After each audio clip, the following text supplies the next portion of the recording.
Lep pozdrav in dobrodošli na še enem liveu Kripto dnevno. To je live, ki ga imamo vsak dan ob 9. zjutraj na Patreonu.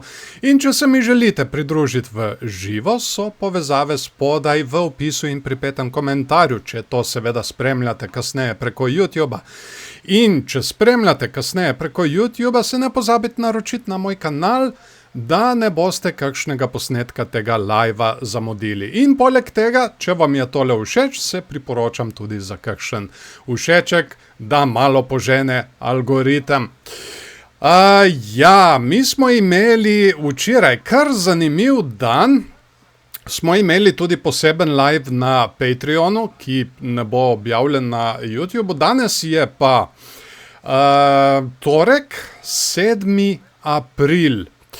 In kaj smo mi zdaj imeli? Mi smo včeraj imeli eno zelo zanimivo rast. Tukaj, kot vidimo, Bitcoin 15-minutni časovni interval in tudi na enournem časovnem intervalu kaže isto. Čez vikend je bilo dobesedno mrtvilo in potem smo končno dobili nek odboj. Ampak mi se še vedno gibljemo v tem rangu, v tem naraščajočem, razširjajočem klinu, ki se lahko prebije v bilo katero smer. Imeli smo naštimane tarče. Ta tarča tukaj zdaj je bila dosežena na okoli 70.000. To smo zdaj dosegli. In od nje zdaj kaže tudi na neko vrsto zavrnitve. In bo treba zdaj počakati, pa spremljati, če bomo mi zdaj slučajno, na nek način v bistvu smo že naredili skrito bikovsko divergenco, ki bi lahko nakazovala na nadaljevanje rasti. Imamo dno in pa višje dno v gibanju cene, medtem ko tukaj smo pa naredili dno in pa dno na nekje isti višini, ampak to bo zdaj treba spremljati in počakati zaradi tega, ker mi smo tukaj včeraj na 15-minutnem časovnem grafu zelo zanimivo dogajanje. To izgleda kot trojni vrh, zna biti kar zelo močan signal. Njegova neckline meja je na tukaj, na okoli 69.300 in je v bistvu še nismo šli testirati. Tako da, kaj bo treba zdaj spremljati? Mi smo naredili tudi tukaj, tudi tole podporo smo izgubili. Ta podpora je od 69.200 pa do 68.800, tam nekje. Torej, to podporo smo izgubili. Kaj bo treba zdaj spremljati? Tole neckline mejo, 69.350, tam nekje. Kaj bomo mi delali na tej meji, če pridemo zdaj do nje? Ali bomo mi videli odboj, zavrnitev in v tem primeru bi lahko mi padali naprej dol. Ali pa, če jo prebijemo in naredimo podporo in seveda odboj, potem bi lahko seveda rastli tudi naprej gor. Tako da to bi znalo biti, kar zelo zanimivo dogajanje. Tukaj v tem mrtvilu vidimo tudi, kako so se začele nabirati kratke pozicije, tukaj na tem indikatorju, za Bitcoin, ne tudi toliko za Ethereum in seveda vsi tile, ki so stavili, so bili potem včeraj s to rastjo kaznovani in tudi likvidirani. Dajmo si zdaj pogledati še likvidacijski graf, kaj se je tukaj zgodilo.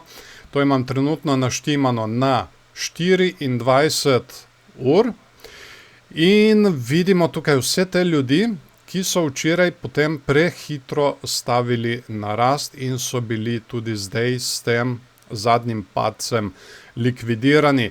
Zdaj spodaj ni kaj dosti več stal na rast. So pa te zgoraj od ljudi, ki so stavili na padec, in tukaj imamo meje na okoli 70.000 spet, potem 70.500 in to vsega tudi lahko vse gor do 71.000. In seveda, ja, če nadaljujemo rast, bo treba spremljati tole mejo na 72.000. Dajmo pogledati zdaj še tedensko, glede na to, da je preteklo toliko časa skozi. Ali bomo mi zdaj prišli do 72.000? Ja, kot vidimo tukaj na tedenski, ogromno likvidnosti je tukaj spodaj, na okoli 66.000. Tako da zdaj bo treba malo paziti. Lahko še vedno gremo pobirati tole tukaj zgoraj. Te na 72.000 so trenutno kar izginile. Kot sem rekel, treba bo zdaj paziti tale trojni vrh in njegovo neckline mejo. Če jo gremo testirati, ne smemo videti zavrnitve, če pač biki želijo nadaljevati z rastjo. V primeru zavrnitve pa ja, gremo pobirati tukaj tele spodnje likvidnosti na okoli 66.000 in tudi tukaj na okoli 65.000. Poglejmo zdaj še Ethereum, kaj se kaj tukaj dogaja. Tukaj Ethereum niti nima nekega takega, ja, lahko bi se dalo tudi temu reči trojni vrh, ampak je na nek način podobno kot pri Bitcoinu. Tukaj smo imeli tole impulzivno rast, tudi na enournem časovnem intervalu. Včeraj smo označili tole dvojno dno, sicer je malce čudno, ampak ima neckline mejo na okoli 2070, tako na 15-minutnem časovnem intervalu in na enournem časovnem intervalu. Mi smo zdaj tole neckline mejo prebili in zdaj bi jo lahko šli testirati. In biki jo morajo obdržati, ker če ne bodo lahko zelo hudo kaznovani. V primeru nadaljevanja rasti imamo tukaj zgoraj še meje na okoli 2200 in 2250. Tako da bomo videli, če bomo mi zdaj to dosegli. Seveda, v primeru preboja tele izgube, tele neckline meje, bi pa mi lahko šli nazaj na tole mejo. To je pa meja na nekje okroglih 2000, dajmo reči 2010. Tako da, ja, zdaj jaz za bike bi pa pričakoval, gremo testirati tole mejo, odboj in potem seveda rastemo naprej gor, preko teh dveh vrhov, da se odbijemo od tukaj in rastemo naprej gor. Bomo videli zdaj, kateri scenarij se bo bolj izvršil. Ali nas bo ta spodnja likvidnost vseeno potegnila dol in jo bomo šli pobirati, ali pa bomo pri Bitcoinu končno dosegli teh 72.000, ki smo jih omenjali zdaj že, mislim, da 2 tedna. Drugače, kar se tiče dolgih, kratkih pozicij, tukaj smo imeli večinoma kratke pozicije, ki so bile potem kaznovane, ampak od takrat naprej pa je trg večinoma nevtralen.